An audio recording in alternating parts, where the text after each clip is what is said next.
জায়গা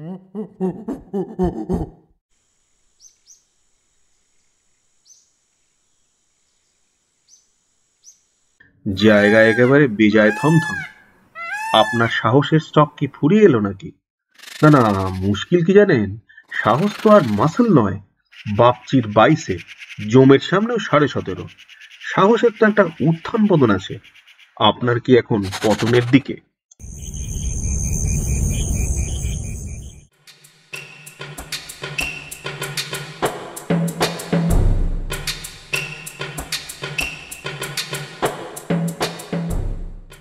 জয় বাবা ফেলুনাথের ঠিক এই ডায়লগসগুলোই আমি মজার ছলে মনিকে বলছিলাম জঙ্গলে ঢোকার সময়। অন্ধকার রাস্তা, বিভিন্ন জন্তু জানোয়ারের সে এক অদ্ভুত শব্দ, যা ভালো লাগার অ্যাট দ্য সেম টাইম বেশ গা ছমছম করা। সেই শব্দগুলোই গায়ে মাখতে মাখতে জিপ নিয়ে আমরা ঢুকে চলেছি তাডোবার দুর্ভেদ্য জঙ্গলে।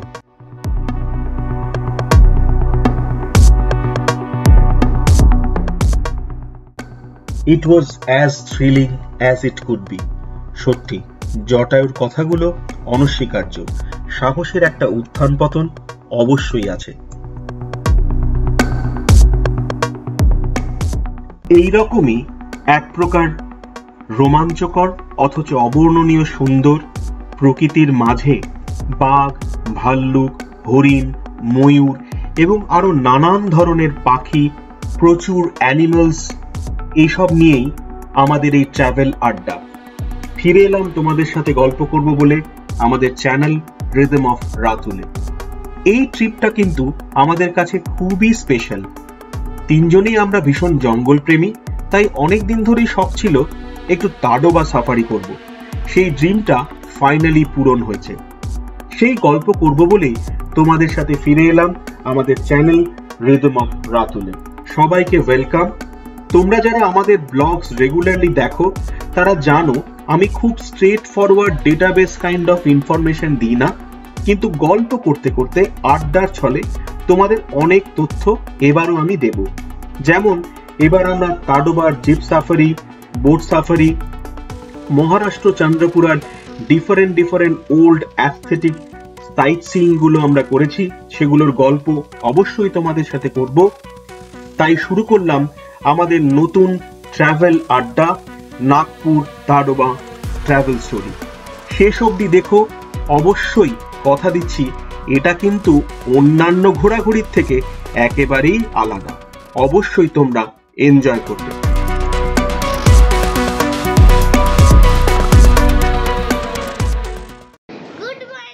গুড মর্নিং ভালাই। আজকে আমরা এখন 11:20 বাজে। এখন আমরা সোজা হাওড়া স্টেশন যাব। হাওড়া স্টেশন থেকে আমরা গীতাঞ্জলি এক্সপ্রেসে করে কালকে নাগপুর স্টেশনে পৌঁছবো। নাগপুর না বাবা, আমরা এখন তাডোবা ন্যাশনাল পার্ক যাব।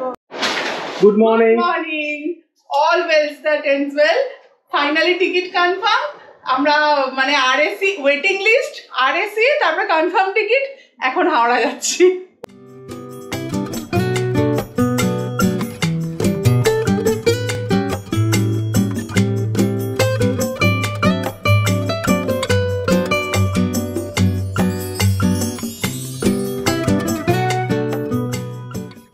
গুড মর্নিং রাজা।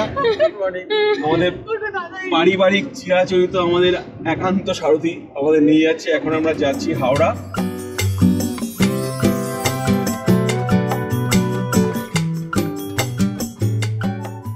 আমরা তাডোবা যাব যখন ঠিক করলাম, তখন সব থেকে বেশি যে প্রবলেমটা ফেস করছিলাম সেটা হলো বাংলায় তাডোবা নিয়ে খুব একটা বেশি কোনো ব্লগ নেই, প্রায় নেই বললেই চলে। তাই হিন্দি এবং ইংরেজি এই দুটো ভাষার কিছু ব্লগস আমরা পেয়েছিলাম তাডোবা সম্বন্ধে ইনফরমেশন নেবার জন্য। অতএব কিভাবে যাব, কোথায় থাকবো, সাফারি কোথা থেকে বুকিং হবে, এসব নিয়ে বেশ পড়াশোনা করতে হয়েছে। পায়েলের এক বন্ধু তুহিনের গাইডেন্সে আমাদের আলাপ হলো কিংশুকের সাথে। সেও বেশ জঙ্গল পাগল মানুষ, অসাধারণ ফটোগ্রাফার। তার সঙ্গে প্রায় কনজিকিউটিভ ডিসকাশন করার পরে ও আমাদের একজন মানুষের ইনফরমেশন দিল যে তাডোবারি মানুষ তাডোবার জঙ্গলের মানুষ বলা যেতে পারে, তার সাথে প্রথম কানেক্ট করে আমরা প্রচুর ইনফরমেশন পেলাম তাডোবা যাওয়ার জন্য। ভদ্রলোকের নাম বান্ডু মানকার। উনি না থাকলে আর কিংশুক না থাকলে বোধহয় এই এন্টায়ার এপিসোডটা করাই হতো না। সেই জন্য তুহিন, কিংশুক এবং ফাইনালি বান্ডু ভাইকে ধন্যবাদ না দিয়ে এ গল্পের শুরু করাই যায় না। সেই পুরনো আদিকালের হ্যারিসন রোড দিয়ে আমরা পৌঁছে গেলাম। একটা কবিতা শিখেছিলাম না আমরা, কি জানো? একদিন রাতে আমি স্বপ্ন দেখিনু, চেয়ে দেখো বলে যেন বিনু, চেয়ে দেখি ঠোকাঠুকি বর্গা করিতে, কলিকাতা চলিয়াছে নড়িতে নড়িতে। এই সেই হাওড়ার ব্রিজ চলে মস্ত সে পিছে, হ্যারিসন রোড চলে তার পিছে পিছে। মনে আছে বলে? Bye bye Kolkata.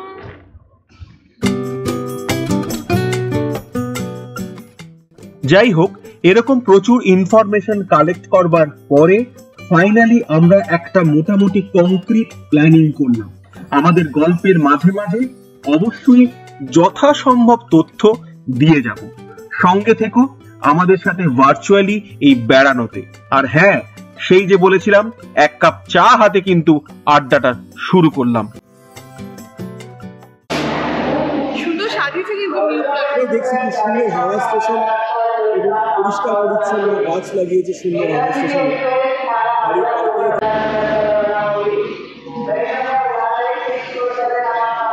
একটা জিনিস মনে হয়, এই হাওড়ার যে অ্যানাউন্সমেন্ট, এটা কারা করে, কিভাবে করে, এই কাজটা আমরা দিতে পারে। আমি খুব সুন্দর করে পরিষ্কার উচ্চারণ করে গোটা গোটা করে বলবো, যাতে লোকে বুঝতে পারে। এই অ্যানাউন্সমেন্টটা একটা অসাধারণ অ্যানাউন্সমেন্ট। যে এই অ্যানাউন্সমেন্টটা বোঝার জন্য একজন ডিকোডার লাগবে। কি বলছে বাংলাতেই, হয়তো বা হিন্দিতেই, কিন্তু এই হিন্দি বা বাংলায় একটা ডিকোডার লাগবে। হাওড়া স্টেশনে এসে গেছি, দারুণ মজা হচ্ছে এখানে। অনেক লাইন দিয়ে, মানে এই গাছগুলো পুরো দাবার পরের মতো সাজানো রয়েছে। সুন্দর করে সাজিয়ে, তাই না? বেসিক্যালি মানে এটা একটা দারুণ এক্সপিরিয়েন্স হলো। এর আগে আমরা বোধহয় রাজস্থান যাওয়ার সময় স্টেশনে এলাম, তারপরে রাজস্থান যাওয়ার সময় উত্তরাখণ্ডের সময় এসেছিলাম। এত সুন্দর করে সাজিয়ে রেখেছে স্টেশনটা, সেলফি তোলার জন্য খুব ভালো। হ্যাঁ, সেলফি তোলার জন্য ভালো, এবং নো ডাউট যেটা ভালো অবশ্যই বলতে হবে, ভাল লাগছে। এই পরিষ্কার পরিচ্ছন্ন করে মেনটেন করে রাখলে, স্টেশনে ঢুকলেই একটা নোংরা ফোংরা পেরিয়ে যেতে হতো। হাওড়া স্টেশন মানে একটা প্যানিক হতো যে কিভাবে যাব, ক্রস করব। গাড়িটা যে পার্কিং দিয়ে ঢুকলো, পার্কিংয়ের টিকিট কাটলাম, প্ল্যাটফর্মের টিকিট কাটলাম, সব কিছু খুব স্মুথলি, জানি না এখনকার কথা বলছি, এখন হিসেবে খুবই ভালো লাগে, নো ডাউট। খুব ভীষণ সিস্টেম্যাটিক, হ্যাঁ, এক্স্যাক্টলি। আমরা এখন প্ল্যাটফর্ম নাম্বার 21-এ ওয়েট করছি আমাদের ট্রেন আসার। ট্রেন এখনো অন টাইম আছে। আমরা একটু টেনশন করছিলাম যে গতকালকে এই ট্রেনটা 7 ঘন্টা লেটে ছেড়েছে, তো এখনো পর্যন্ত অন টাইমই দেখাচ্ছে। এক্সপেক্টেড যে আজকে আর টাইম কিছু চেঞ্জ হবে না, দেখা যাক। ট্রেন আমাদের রাইট টাইমে ছেড়ে দিয়েছে, মা বাবা বলছে, কিন্তু আমার যেটা মনে হয় 2 মিনিট লেট হয়ে গেছে। এবার 2 মিনিট আমার কাছে 2 ঘন্টা, ওই জন্য আমি মাকে বলছি, মা 2 মিনিট লেট ট্রেন ছেড়ে দিল একদম। কালকের ইতিহাস আজকে আর রিপিট হলো না, হোপফুলি আর রিপিট হবে না। আমরা আশা করি কালকে নাগপুরে রাইট টাইমে পৌঁছবো। রাইট টাইম মোটামুটি 7:30, তাই তো? 7:40 এ। কালকে ওখানে ড্রাইভারও বুক করা গেছে, সে ফোনও করে দিল, ঠিক আছে এবার তুই খালি দুষ্টামিটা একটু কম করে করবি না।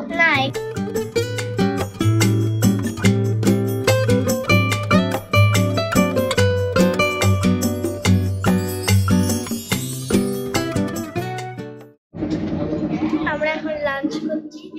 লাঞ্চে রয়েছে ফ্রাইড রাইস, সেদ্ধ ডিম, পনির। নুনটা বেরিয়েছে, নুনটা নিয়ে মা প্রচুর মাখিয়েছে।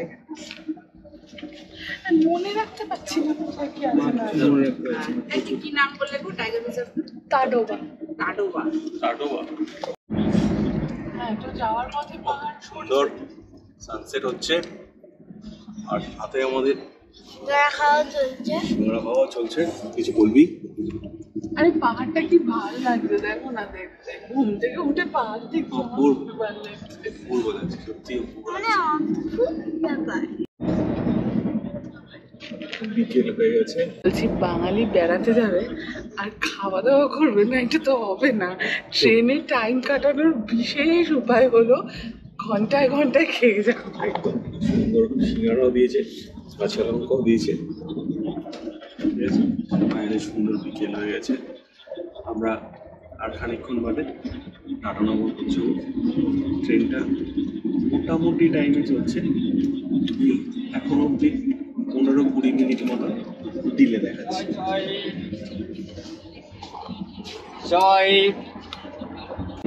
চা খাবো। হ্যাঁ, সিঙ্গারাটা খেয়ে খাবে না, সিঙ্গারা দিয়ে মেখে খাবে।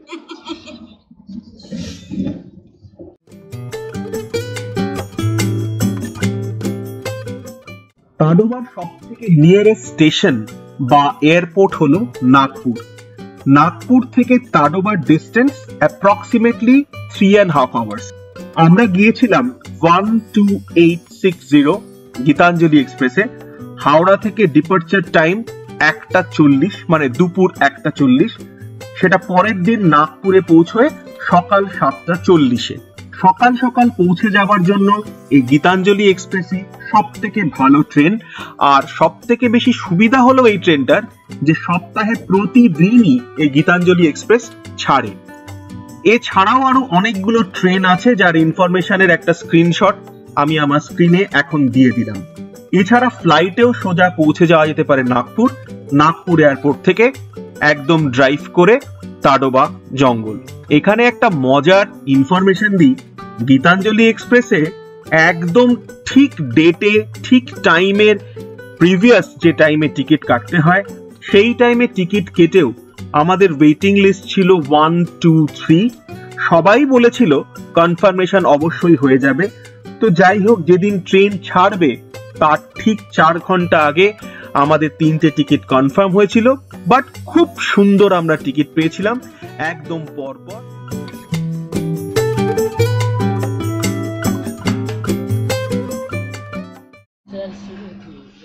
এই এখন সোজা চলে যাবে ক্যামেরাটা ডিনারের দিকে। এই আমরা ডিনার নিয়েছি ট্রেনে, খুলছি আস্তে করে খুলছি। অসাধারণ জল, ডাল, জলের ঝোল, মানে খুলে একবার হাত ধুতে যেতে হবে, অ্যাকচুয়ালি দেখা যাচ্ছে এমন সিল করেছে।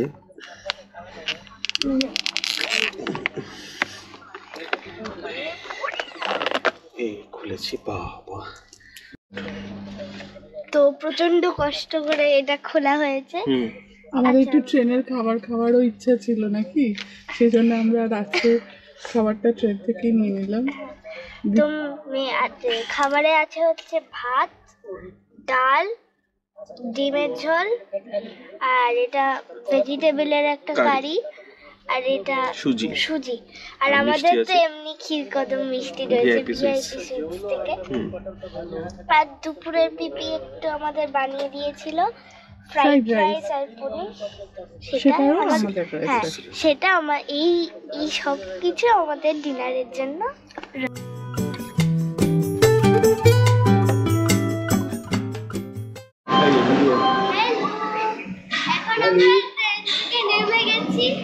এখন আমরা নাগপুর স্টেশন। আমরা নাগপুর জংশনে নেমেছি, 2 ঘন্টা লেট। আর আপাতত এখনো ট্রেনটা ছাড়েনি, আমরা মেন গেটের দিকে যাচ্ছি কারণ আমাদের ড্রাইভার রাজু ভাইয়া ওখানে ওয়েট করছেন আমাদের জন্য। কিন্তু আমাদের এই 2 ঘন্টা লেটে একটা পজিটিভ, মানে সব কিছুর একটা পজিটিভ আছে। যদি এটা একটা শুনলাম নাগপুরে এসে, যদি ট্রেনটা রাইট টাইমে আসে তাহলে প্ল্যাটফর্ম নাম্বার 3-তে ড্রপ করে, আর যদি আধা ঘন্টা লেট হয়ে যায় তাহলে প্ল্যাটফর্ম নাম্বার 8-এ ড্রপ করে। আমাদের জন্য এটা পজিটিভ হচ্ছে এই কারণে, আমাদের যে গাড়িটা বলা আছে সেই ড্রাইভার ফোন করে বললো, দাদা হাম না প্ল্যাটফর্ম নাম্বার 8 पे ওয়েট কর রহে। তো আমাদের এই লেট হওয়ার কারণে প্ল্যাটফর্ম নাম্বার 3 থেকে প্ল্যাটফর্ম নাম্বার 8 পর্যন্ত আর হেঁটে আসতে হলো না। ট্রেন লেটের কারণে আমরা প্ল্যাটফর্ম নাম্বার 8-এই ড্রপ করেছি। এটার মেন গেট দিয়ে বেরিয়ে আমরা এখন গাড়িতে উঠে যাবো।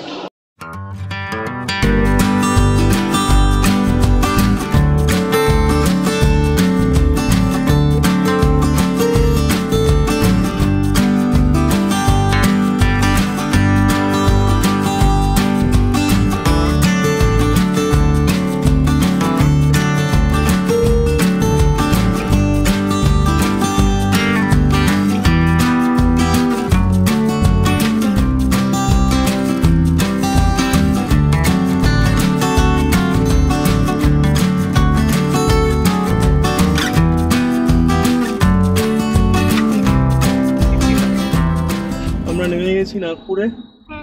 স্টেশন থেকে আমরা রাজু ভাইয়াকেও পেয়ে গেছি। আমরা স্টেশন থেকে রাজু ভাইয়া বলছে 3 ঘন্টা লাগবে তাড়োয়া পৌঁছতে, এমটিটিসি রিসর্ট।